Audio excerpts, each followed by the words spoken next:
Welcome to the Three Martini Lunch. Grab a stool next to Greg Columbus of Radio America and Jim Garrity of National Review. Three Martinis coming up. We are glad you're here for the Monday edition of the Three Martini Lunch. Grab your stool. We got lots to talk about. We've got good, bad, and crazy, but honestly, the bad and the crazy were pretty much interchangeable. They belong in either category, but we had to make decisions, and that's what we do. We make decisions here, and so we've got a good, a bad, and a crazy, and we know some of our listeners are waking up to devastation in the South. Last I saw, Jim, 19 dead across several states, nearly 1 million without power.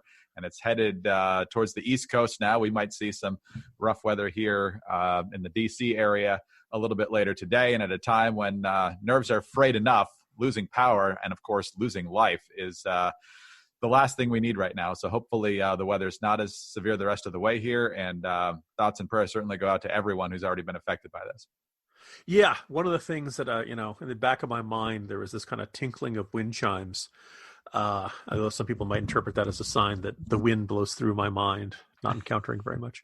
But the gist being that, like, natural disasters are not going to take a hiatus because we're all dealing with the coronavirus. We're still going to be dealing with fires. We're still going to be dealing with earthquakes, tornadoes, hurricanes, all the things that bedevil us as a natural disaster are still going to continue at a time when we all want to try to stay 6 feet away from each other. So and my guess is that in this situation, first responders are just going to have to, put on the mask and hope for the best and save people, because that's who they are and that's what they do. And they will assume a greater risk to themselves, adding to their already copious amounts of heroism. The only other thing, I do remember, though, there was apparently another tornado a couple of weeks ago where it tore through a shopping mall. Thankfully, I understand there were no serious injuries or deaths, and the local officials were like, well, because everybody was staying at home, it did not hit this area. So maybe we'll look out here and there, but living with the virus and then living with the usual series of natural disasters is going to be a major complication in our lives as 2020 progresses. Absolutely. And we're supposedly going to have an above average hurricane season, although those projections don't always turn out to be accurate, but we'll see. That doesn't officially kick in until June 1st with hurricane season. But let's talk about our good martini. And Jim, we were getting kind of worried about this last week, but we're glad to see that British Prime Minister Boris Johnson is not only out of ICU, he's now home from the hospital. He's still taking it easy to some extent while he still obviously has to recover from the coronavirus. But things were looking kind of dicey when he had to head to the ICU. From what we know, he was never actually put on a ventilator. But things were definitely, I don't know if touch and go is the right word, but in his statement yesterday, Boris Johnson not only thanked all the doctors and the nurses, he actually mentioned some by name, and two in particular who were literally by his bedside for about 48 hours straight during the most tense time of his hospitalization. So here's a little bit of what he said. I want to thank the many nurses, men and women, whose care has been so astonishing. I'm going to forget some names, so please forgive me, but I want to thank Poling and Shannon and Emily and Angel and Connie and Becky and Rachel and Nikki and Anne. And I hope they won't mind if I mention in particular two nurses who stood by my bedside for 48 hours when things could have gone either way. They're Jenny from New Zealand, Invercargill on the South Island to be exact, and Luis from Portugal near Porto. And the reason in the end my body did start to get enough oxygen was because for every second of the night they were watching and they were thinking and they were caring and making the interventions I needed. And so, Jim, first of all, it's great that he's feeling better. Hopefully there's no relapse here. And secondly, we really need Boris Johnson. He's an interesting character. And right now, he's kind of the guy you really want in charge. Yeah, I was going to say when Boris Johnson became the prime minister, I would characterize myself as reasonably optimistic. I had followed him as a writer for a while. I always liked the idea that journalists could be good at other things besides journalism. But also just he was not just a conservative leader in the capital C identity of the party, but a conservative leader in many other ways, and also not only a supporter of Brexit, but also he occasionally he idolizes Churchill, and he clearly desires to be a speaker and writer and communicator on the level of Churchill. Now, maybe nobody's ever going to, rival, arguably, what I think was it? I think Weekly Standard called Winston Churchill the man of the century, the most consequential figure of that entire time period. Certainly one of the greatest leaders in world history. And I don't know if history will look back on Boris Johnson this way. There's a lot of road ahead, but I think his remarks yesterday were remarkably eloquent, remarkably personal. Rarely do you see a leader of a country sound so human. He really is awed and touched by the doctors and nurses who helped save them. And I thought it was very special that he thought, he thanked them by name. Those of us on the right may not love the remarks he made about the National Health Service and the way Britain decides to organize its healthcare industry. But at this moment, there was something Churchillian in the galvanizing tone he tried to bring to the audiences. And so it was really quite moving. It's not something, we've seen a lot of leaders give a lot of speeches, but I think that you want to talk about, Boris Johnson really, his words could really touch people because he's been there. We know that he genuinely, was somebody who, as soon as the report came in that he was on oxygen, I was kind of mentally and emotionally preparing myself for the possibility that the, UK might not have the prime minister who took office not that long ago. So appears he's on the mend. He certainly looked good in that video. And, so hopefully better days are ahead for both him and the UK. And it just was again, if you haven't taken the time, go out and listen. It's only about 8 minutes or so. Listen to his remarks, because I think there's just something extraordinary we just don't see in our national lives all that often anymore. The personal mentioning of all the nurses, and the two in particular, I thought was particularly powerful. And I was impressed with how well he delivered the speech. I mean, this is a respiratory issue, and it didn't seem like he was struggling at all. I'm sure it might have been edited in places, but it really didn't seem like he was laboring much. And that's obviously encouraging as well.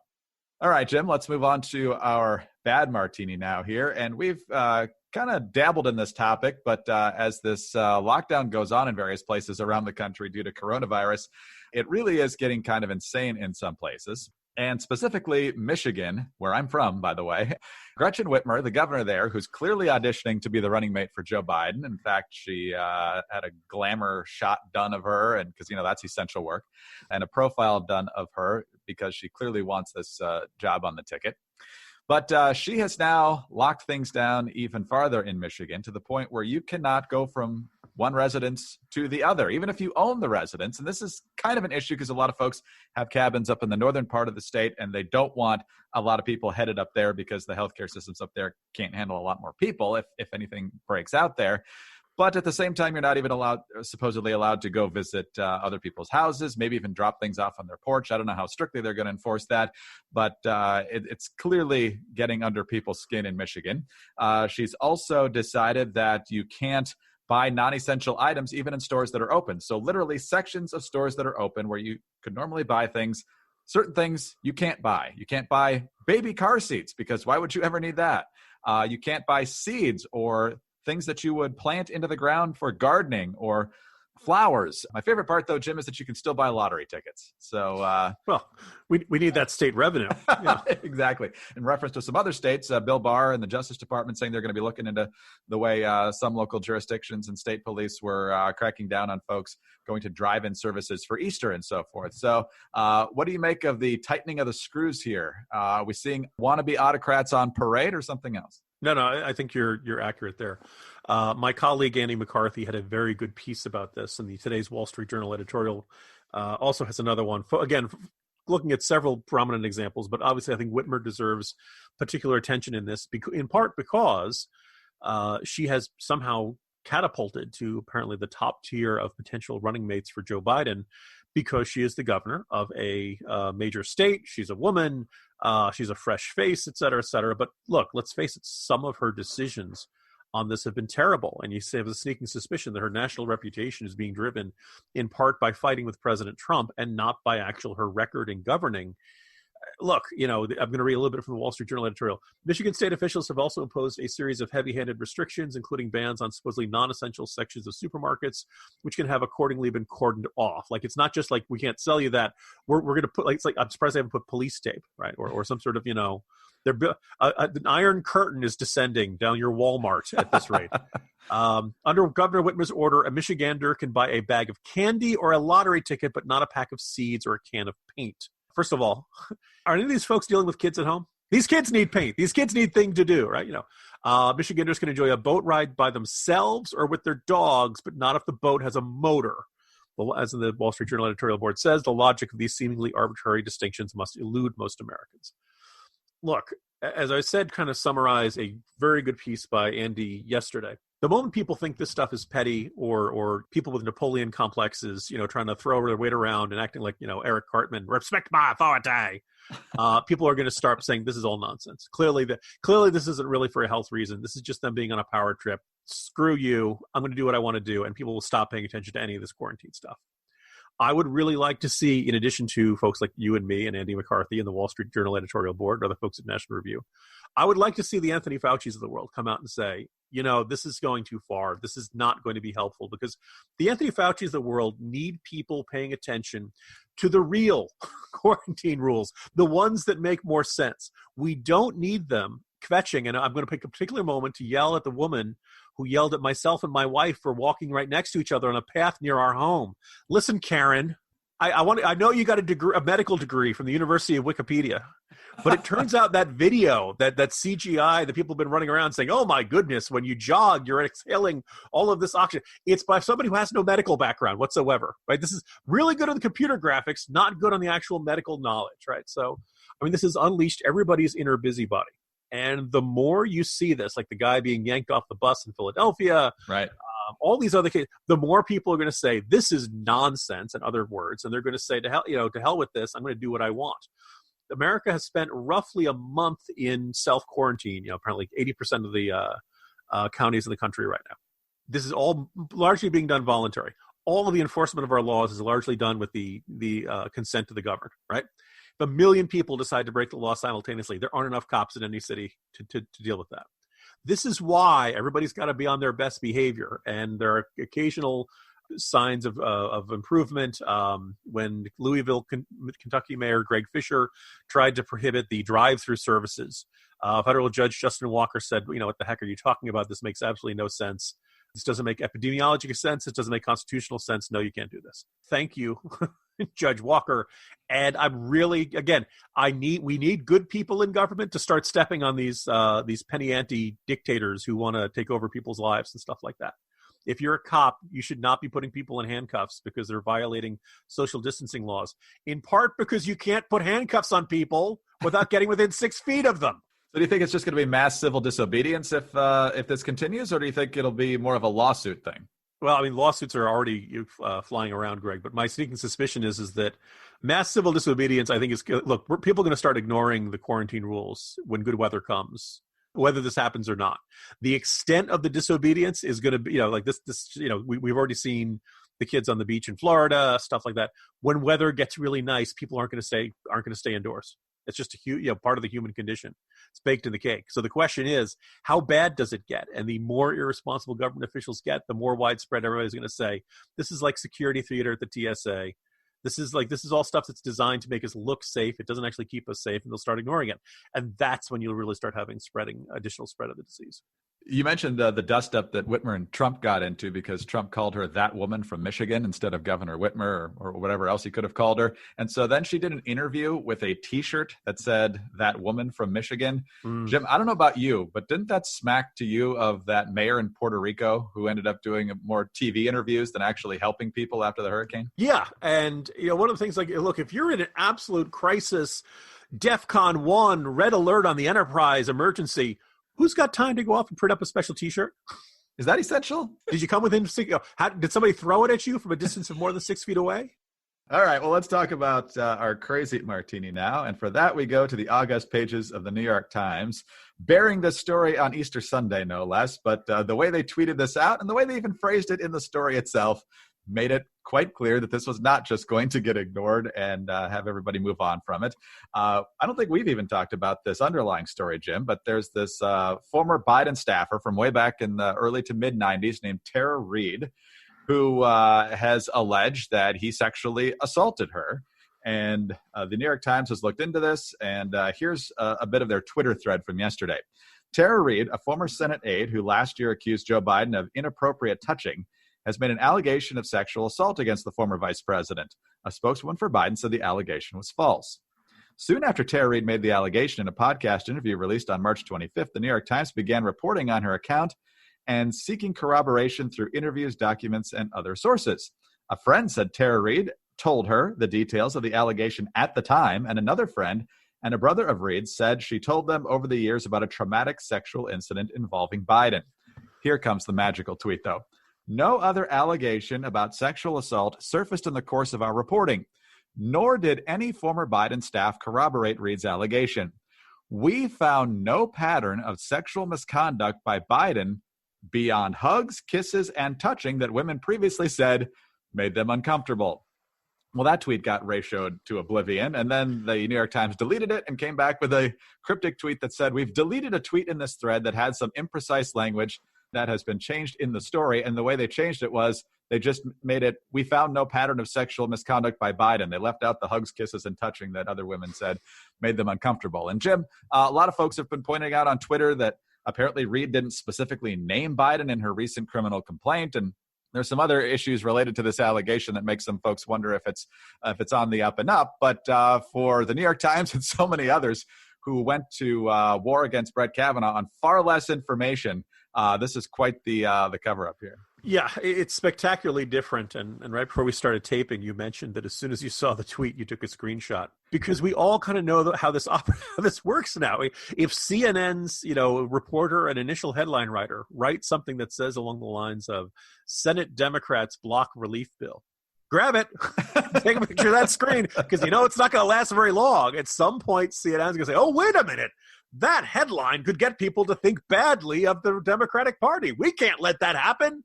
And then there's a partisan divide blocks, all this random partisan divide that just, it's terrible how this, I'm picturing some like alien creature. The partisan divide came out of nowhere. And in this case with Biden, look, for a long time, people were pointing out all the different articles that had mentioned this, that, the other thing. They were much more supportive to the left of center agenda or narrative or something like that. And the New York Times had not mentioned Ms. Reade in any way, shape, or form. My assumption is at some point this started grating on the New York Times, and they decided to take a look at it. Now, obviously, releasing a news story on Easter Sunday morning is not the apex of news readership.